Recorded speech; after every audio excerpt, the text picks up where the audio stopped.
Olá, tudo bem? Hoje eu quero descontrair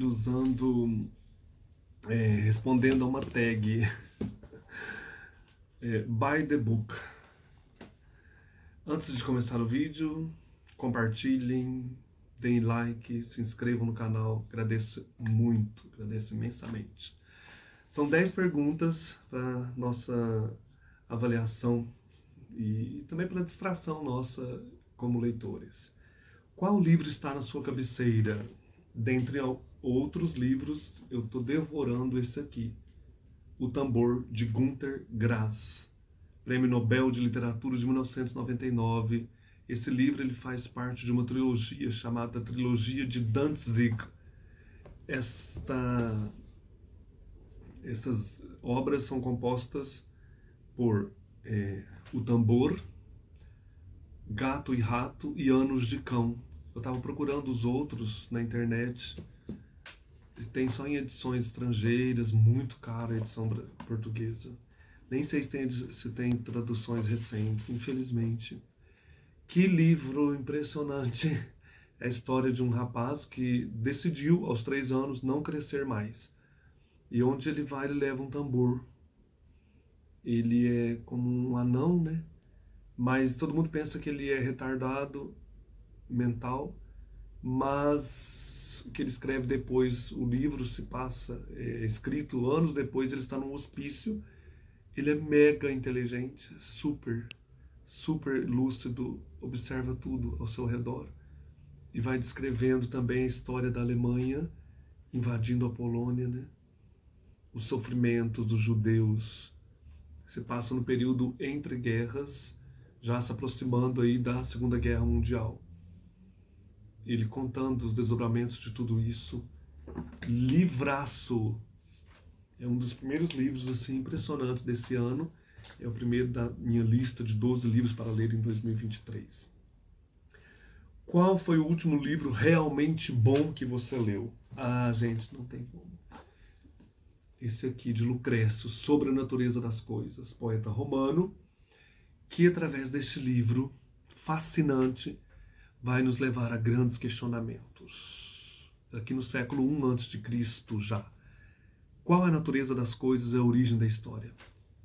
Então são perguntas fundamentais. Como o homem nasceu de tal forma que tornou possível a emergência da Terra? Melhor, como o mundo nasceu?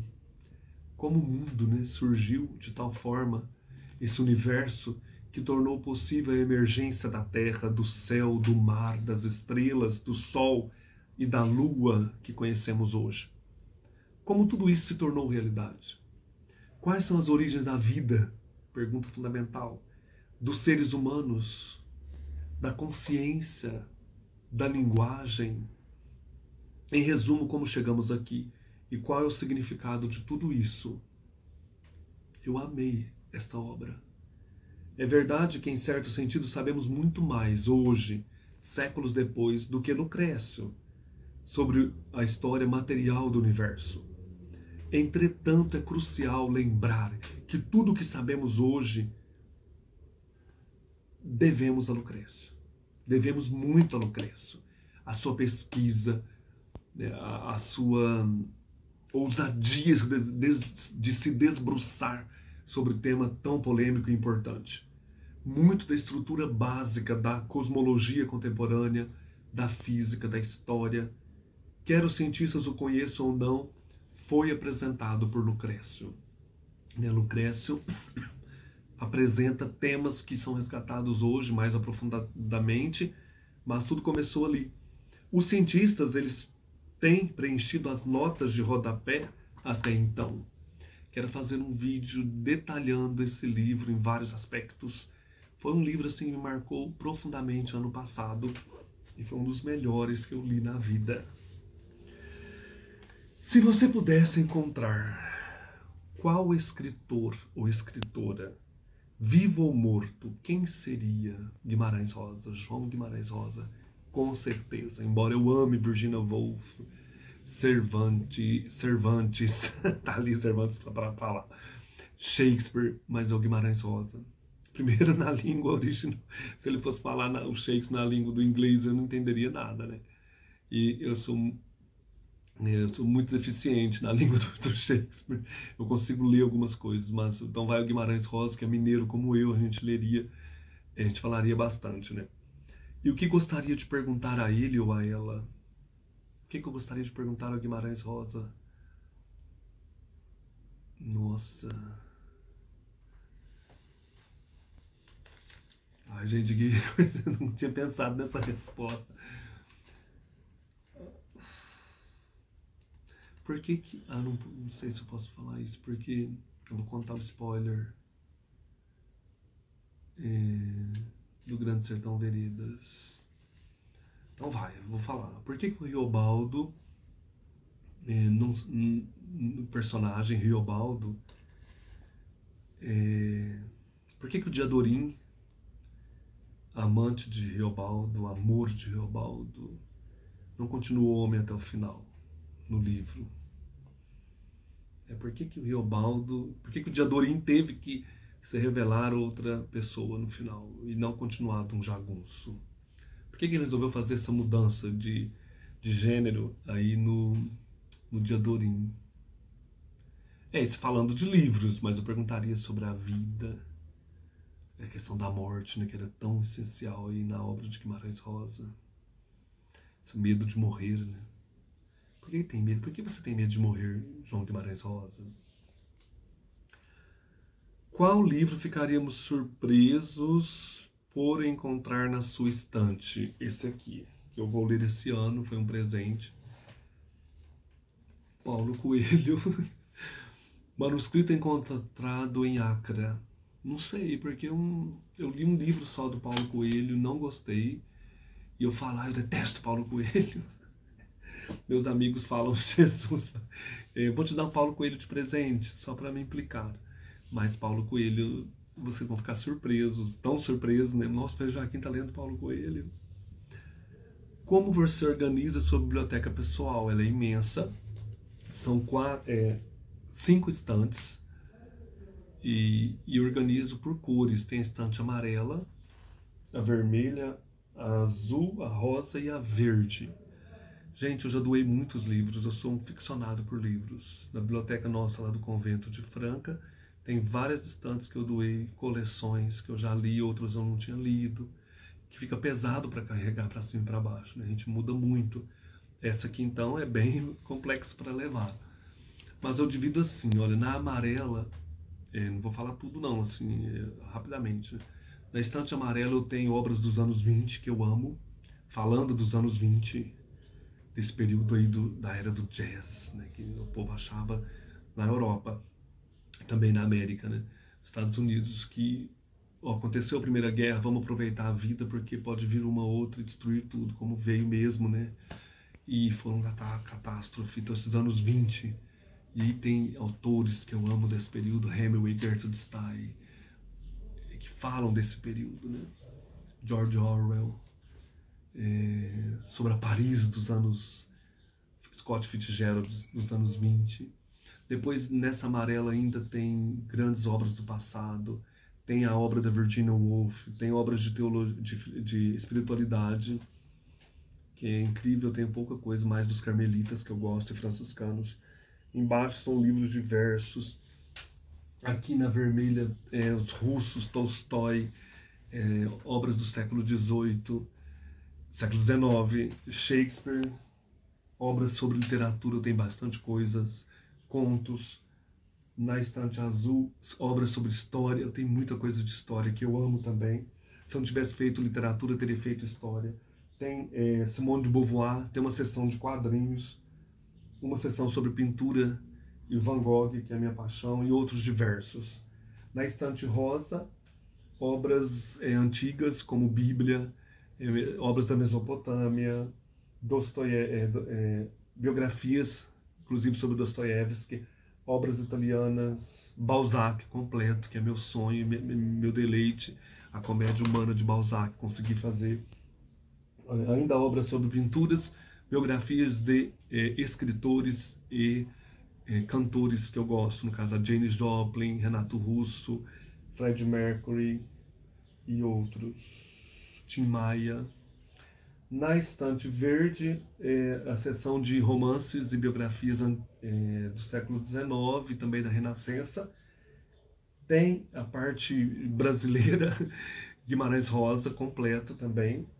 Graciliano Ramos, Ítalo Calvino e também, não sei se é lá que está, Humberto Eco, Clarice Lispector, Cecília Meirelles, Mário de Andrade, Drummond e Manuel Bandeira e Machado de Assis. Mas isso eu tô falando geral. Você vai encontrar coisas diversas aqui misturadas. É um balaio de gato. Eu tento dividir assim, para saber onde estão as coisas. Mas tem livro aqui nesse aparador. Eu vivo rodeado de livros, como um sanduíche. Tem livros aqui me acalentando. Amo livros, graças a Deus. Tenho a possibilidade de ter essa biblioteca, né? E isso é muito bom para mim, para o meu crescimento, para o meu deleite. São obras que eu amo muito. Qual livro você já deveria ter lido? As Ilusões Perdidas, do Balzac. Está ali, eu comecei a ler A Comédia Humana e parei, já faz uns 3 anos. Preciso retomar com As Ilusões Perdidas. Um livro que o Deus apontou, um livro que todo mundo diz ser a sua cara, mas que não gostou. Não, o pessoal não disse ser a minha cara, não. Mas eu desapontei com esse livro. Ufa, A Vida e as Opiniões do Cavaleiro Tristan Sandy, do Laurence Sterne. Laurence Sterne, esse autor aqui, famoso, né, influenciou Machado de Assis. Ele nasceu em 1703 e morreu em 1768. É um livro revolucionário, escrito de uma maneira bem diferente, é inovador e é influente de todos os tempos. É satírico, é uma grande obra da literatura universal, é precursor dos grandes autores do século XX, como James Joyce e Samuel Beckett. É pouco conhecido entre nós, graças a Deus achei essa edição aqui, agora foi lançada uma edição nova. Mas olha, foi um trabalho para achar isso aqui, achei e comprei na hora. O estilo é vibrante, a sua prosa é original, o jogo das palavras, o pontilhado de rasgos e oratória, as extravagâncias tipográficas, a pontuação extremamente pessoal. Isso eu pensei que eu ia gostar muito, a complexa versão para outra língua. Por exemplo, vocês têm uma ideia, tem páginas muito estranhas aqui dentro. E isso me fascina, essa maneira de trabalhar o texto diferenciado, mas eu detestei a história. No fundo, quem sabe eu vou ler algum dia, reler. Eu até guardei o livro porque é uma obra da literatura mundial. Olha, pra vocês terem tem uma página aqui, ó, em preto. Isso é uma das extravagâncias. Tem desenhos, tem uma página marmorizada. Então, assim, ele tenta inovar, ele inova na época, né? Mas, gente, que história chata. Ela se passa em um dia, em poucos dias, e só que não termina. É uma dificuldade para ler isso aqui. Aqui, olha. Outra página bem diferenciada. Imagina isso aqui para o século XVIII. Todo mundo fala muito bem desse livro, mas eu detestei. Vou reler no futuro. Eu sei o valor desse livro. Eu sei que é uma obra-prima, mas intragável para mim. Eu li Ulisses de James Joyce, adorei. É difícil, mas eu vou reler isso aqui. Vamos ver. Que tipos de histórias chamam a sua atenção? Eu gosto de literatura, como eu falei, histórica, que se passa aí no século XX, histórias que se passam no período da Segunda Guerra. Gosto também de histórias do século XIX, romances do século XIX. São esses dois períodos. Nos anos 20, histórias biográficas também, biografias dos anos 20, nesse período do início do século XX, e do século XIX, histórias e romances do século XIX, gosto muito. De quais tipos de histórias você mantém distância? Muita açucarada. Eu li Pamela, de Samuel Richardson. Um livro também clássico. Mas que história chata. Eu sei que é um dos precursores do romance na Inglaterra. Eu doei. Eu poderia até tê-lo de novo, lê-lo de novo. Mas que história, essa Pamela é uma chata. Eu tá pegando a cara dessa Pamela e falar: acorda pra vida, Pamela. Mas não gostei desse livro, não. Se você pudesse indicar um livro para... Aí tem um determinado nome aqui que eu não vou falar. Para alguém específico, mas eu não quero falar. Vamos indicar para alguém, um amigo seu. Qual seria? Eu fico com medo desse negócio de indicar livros para alguém. É que a pessoa não gosta do livro, né? Eu falaria para a pessoa pegar assim algo que ela goste. Ah, mas eu não tenho nada que eu goste. Lê O Pequeno Príncipe, começa pelo Pequeno Príncipe, né, que é um livraço. Eu vou fazer vídeo para ele também. Lê O Pequeno Príncipe, ele é curto, ele é denso, vai fazer a pessoa pensar. E não é difícil, mas ele é denso, a pessoa vai ficar fascinada, quero descobrir mais sobre leitura. Indicaria para a pessoa amiga minha O Pequeno Príncipe. Quais livros você pretende ler em breve? Os que eu anotei aí no 12 livros para 2022. Agora, tirando esses livros que eu só coloquei assim para ter um livro por mês, que eu pretendo mesmo assim destrinchar, a Teogonia do Hesíodo. Sabe, eu quero estudar esse livro, e tem outros que eu quero fazer uma leitura com mais calma, com mais densidade, saboreando o texto. Então é isso aí, espero que vocês tenham gostado. Um abraço, até mais.